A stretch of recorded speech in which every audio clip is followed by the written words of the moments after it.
So this is the first season that I'm actually able to grow things in a garden.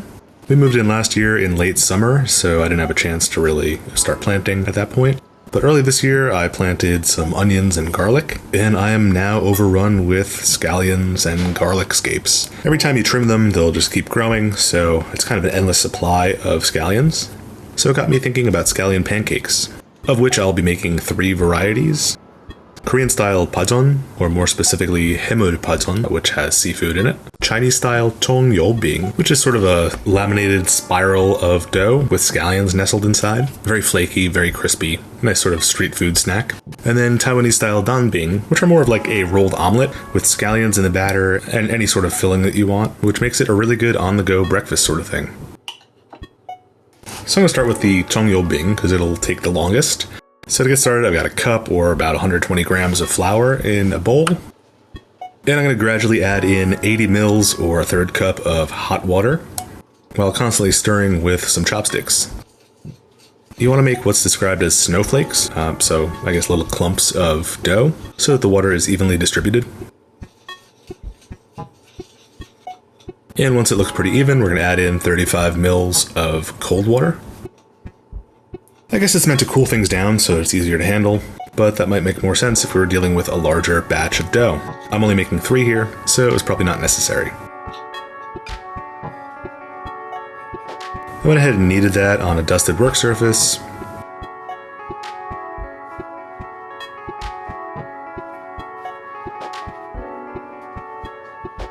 And once everything was incorporated and looking as smooth as it could get, I threw it in a Tupperware for 20 minutes to relax the gluten, so it'll be easier to shape later on, and to fully hydrate the flour, because even though it's all mixed together, not every little granule of flour has come in contact with water yet.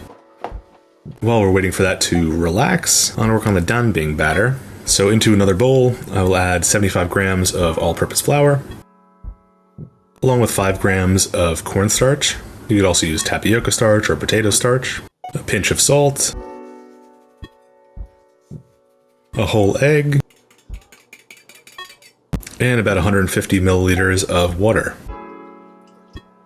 I'll mix that thoroughly until it's nice and smooth. And I'm going to add in a handful of chopped scallions.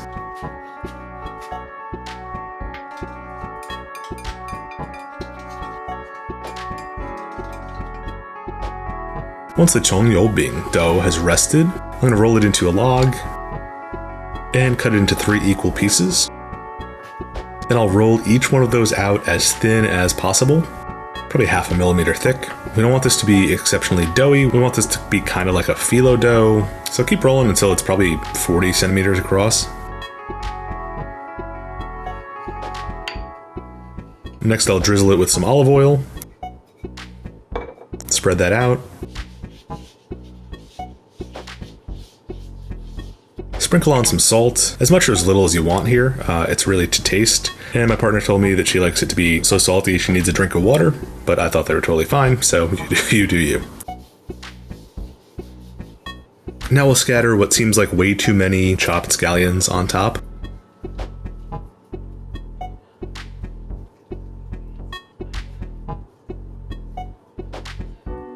And then roll in the dough from both ends until you get sort of a scroll looking thing.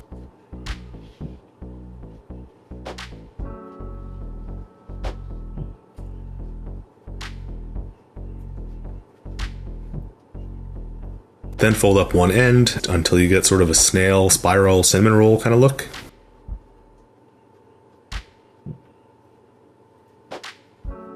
I'll go ahead and roll out and fill the rest.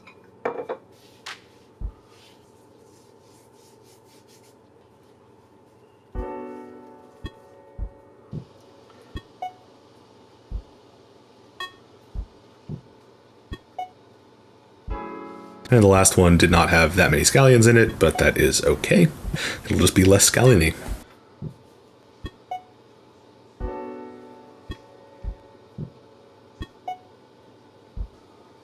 Once they're all rolled up, turn them onto their side and press them out with your palm until it's a spiral-shaped pancake. And then roll it out as thin as it'll go with your rolling pin.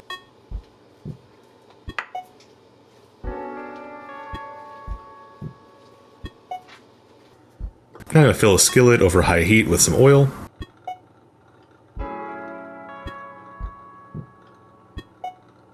Once it comes up to temperature, I'll reduce the heat to medium-low and add in my pancakes.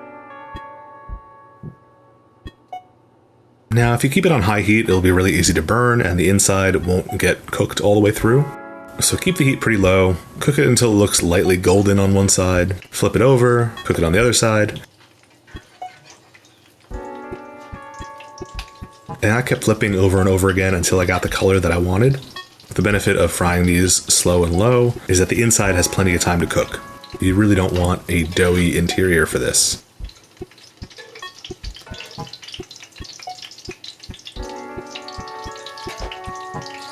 And once they were nicely golden brown on every side, I removed them off to a paper towel to drain. And they're ready to serve. Next, I'll work on the Dan Bing. So into the same skillet, I'll throw a little bit of oil, not as much as before, because we're not really shallow frying, we're just cooking a pancake here. Drizzle the batter into a roughly pancake shape.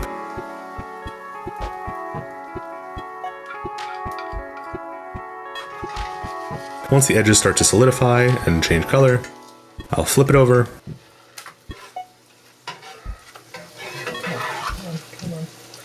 Come on. Add a beaten egg on top, which is really hard to keep centered, especially since my skillet is kind of convex for some reason. But do your best to shove the eggs to the inside. Once the underside seems to be cooked, you can go ahead and flip it again. And now for fillings, one that was recommended was bacon and cheese. So I fried a couple strips of bacon until they're crispy. Lay those down in the center. Add a couple slices of American cheese on top. And then roll that up by folding it into thirds.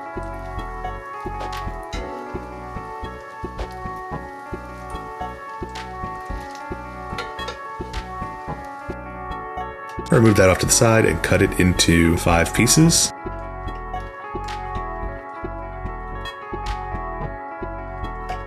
And it's ready to go.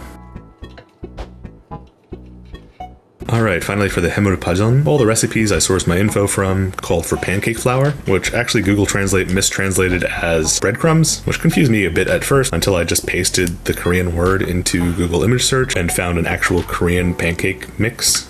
I don't have that on hand, but I looked up the ingredients and it's pretty easy. I've got 100 grams or 3/4 cup of flour here, 1/4 cup or 35 grams of cornstarch or potato starch or tapioca starch, any sort of starch you want, 1/4 cup or 40 grams of rice flour, some salt, some pepper, and some garlic powder.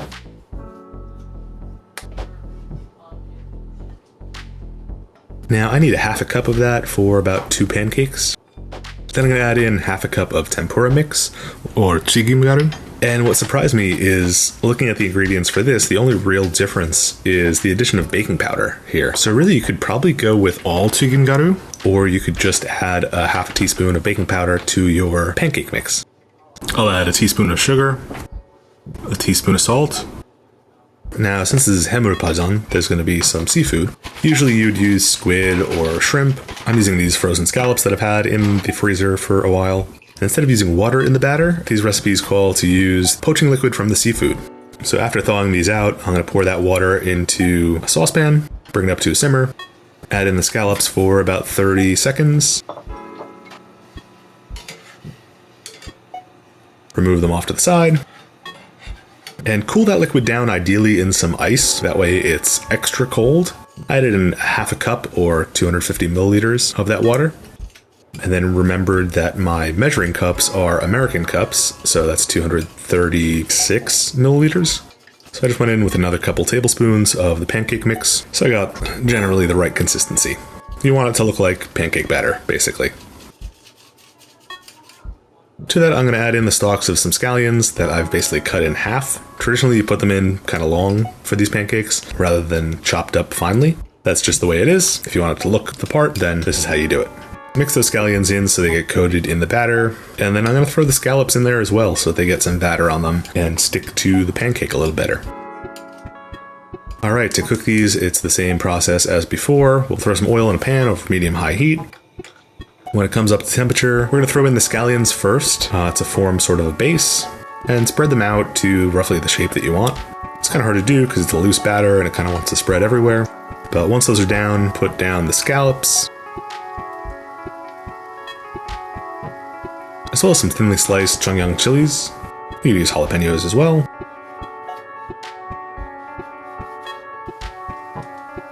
And pour some batter on top of that to hold everything down. I'd use my spatula to keep the shape in check, otherwise it would become sort of a blob shape. But once one side was starting to firm up, I flipped it over. And again, poured a cracked egg on top of that.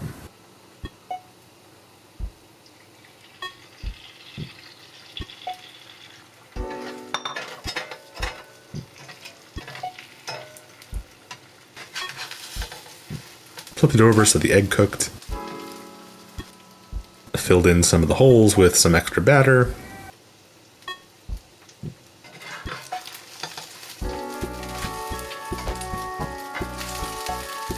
And it's ready to go with a nice sauce made of 2 tablespoons of soy sauce, a tablespoon of vinegar, half a tablespoon of sesame oil, a tablespoon of sugar, a tablespoon of gochugaru, and some sesame seeds. So let's dig in. Starting with the Cong You Bing, which, as it looks, is delightfully crispy. It's got a great toasted scallion oil kind of flavor, and it's really formidable. It's got a good bite to it. Even though these are very pocketable, they're also pretty substantial. Next, the Dan Bing is basically a pocket bacon, egg, and cheese omelet sort of situation. You can make this taste like anything you want based on what you put inside. There's a million different options for this. As for the pancake itself, just tastes like, again, a hybrid between an omelet and a pancake. It's got a really nice texture. It's a little bit bouncy from the egg, but also fluffy from the pancake batter. But yeah, the cheese and bacon really make this. And the Pajeon is just a really nice, delicate scallion pancake. It's crispy, but it's doughy. It's got a great fried scallion flavor that's balanced out by the sweet, fresh flavor of those scallops. And that sweet, sour, spicy dipping sauce cuts through any greasiness that the pancake has, so it lightens things up a little bit. So which one of these would you want to make? Which one of these have you tried? Which one's your favorite? What looks interesting to you? Let me know in the comments.